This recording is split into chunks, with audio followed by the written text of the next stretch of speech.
Hello, this is Charles Fockaert, November 14th, 2017. This is number 29 and the series On the Road with Charles Fockaert.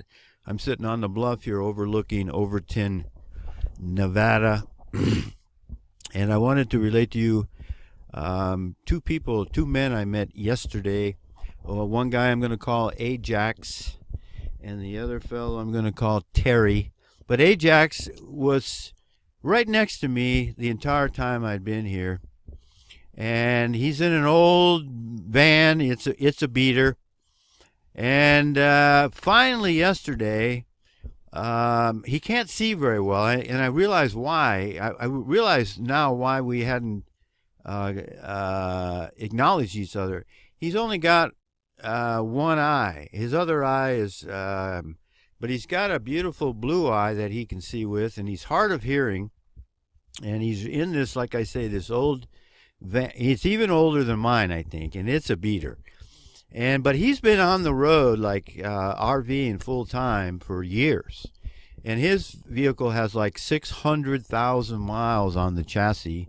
And he said he put a rebuilt engine in it, etc., etc. And he's a pretty sharp fella. He's done a lot of things in his life. He used to work in the nuclear energy industry, I guess. And I said, "Hi, neighbor," and he goes, "Well, you've been a good neighbor." Or he said, "You've been a good neighbor." And I said, "Hi." I was just going to say, "Hi, neighbor." So we got to talking, and that's the kind of guy. Been on the road RVing. He's been all over the western United States, Washington, Idaho, Utah, everywhere. And that's the kind of guy that I like to pick his brain. So I started asking him questions, and I got the maps out, and he was very helpful. He showed me, how to get over to, and he's going to the same place I'm going, and that's Bose.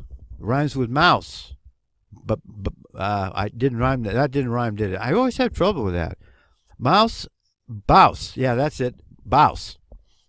And so I'm on the right track. I'm going to the place that he recommends, and there's a BLM spot right outside of Bouse. And you can go into town, blah, blah, blah, and all that stuff. So he knows on the map where there's a Walmart. You can sleep in the parking lot and all that stuff. So I spent a good 2 hours with him. And then picking his brain about how to get back up to Montana without having to go the same way I just came.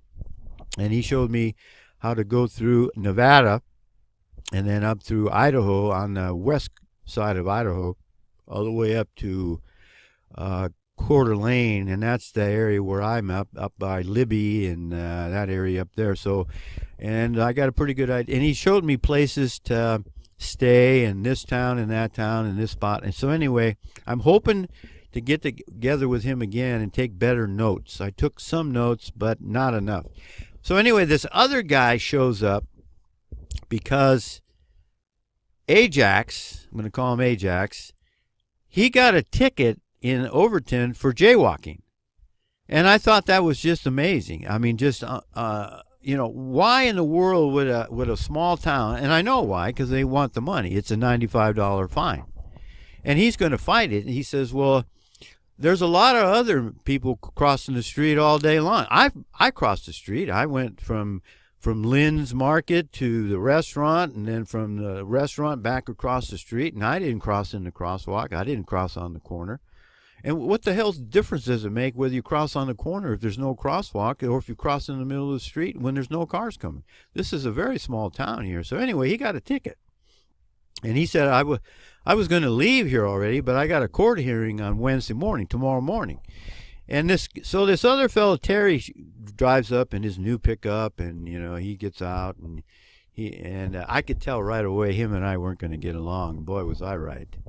What a contrast. We got Ajax is driving an old beater who's open to ideas and things that he hasn't heard before. I said, hey, we're being sprayed. After a couple hours talking, I said, hey, look up in the sky. We're being sprayed. And he goes, what?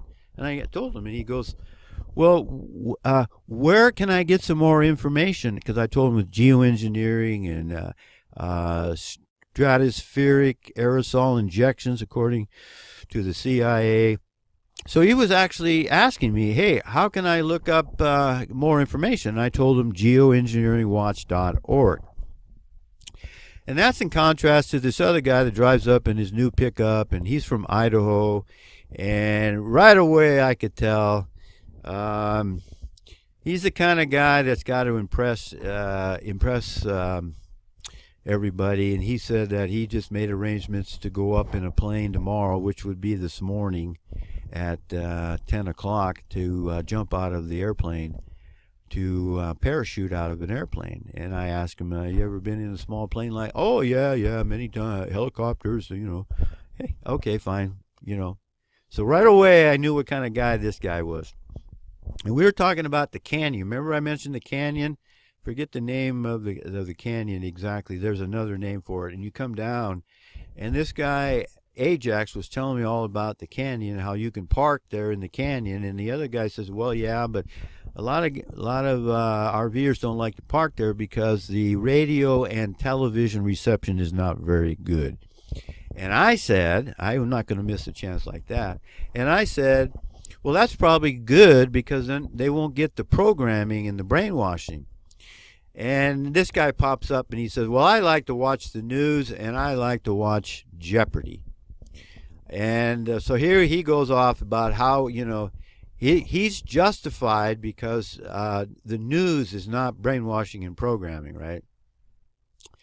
And boy, would I like to sit down with this guy. We wouldn't last very long, but I'd like to just have a back and forth with this guy and kind of play with him cat and mouse. So he goes on and on about Jeopardy and how the winner is going to get $250,000 for knowing all that trivia. And boy, are these guys sharp. And I said, yeah, but he probably can't even change his oil. And he says, well, if you win $250,000, you probably get somebody else to change your oil for it. And he missed the whole point. The point is that some of these guys don't have any common sense at all. So anyway, right away, we had the friction, and the contrast between this guy Terry and this fella Ajax was just as plain as night and day. And one's in the new pickup and one's in a beater. One's open-minded and the other one isn't. One is not going to... you know what I did notice, though? Neither one of them asked me any questions. I was asking this guy Ajax question after question after question. And I asked this other guy, you ever been up in a small plane? Never mind that I've owned my own plane, and I am a pilot myself. I don't think he's a pilot. He's just been up in small plane and helicopters. But I've been in helicopters too. I used to work for the Forest Service. But I didn't say any of that. I'm not there to impress anybody, and I'm not there to argue with this guy yet. But I'm waiting to get down to Baus and to have these kind of conversations with these kind of RVers and report back to you what I find and what I uncover. And I am going to meet a lot of good people. I can just tell this guy Ajax is a pretty good guy, and that's going to be interesting. But I am going to have to move on. This isn't going to last. It's going to get colder here. It's already kind of getting chilly here. And yesterday I went into Valley of Fire, the Nevada State Park, and I was able to unload my tanks, my black and gray tanks, and I was able to get water, and I was able to take a long hot shower. And boy, did that feel good. We take for granted the showers, the long hot showers that we're able to take. And so if you take a hot shower tonight, I want you to think about me and take a long hot shower for me, would you? I want to thank you for watching. Thank you for supporting this channel. May the grace of God, our Father, Yahweh, the creator of the level playing earth with the firmament above, waters below, may his grace be upon us all, for we most certainly need it. See ya. I'm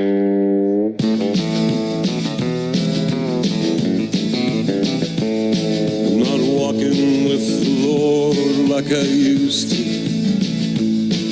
It's It's like temptation's got a hold of me, and I cry at night 'cause I ought to, and the praise to him I hold, I'm on my bended knee.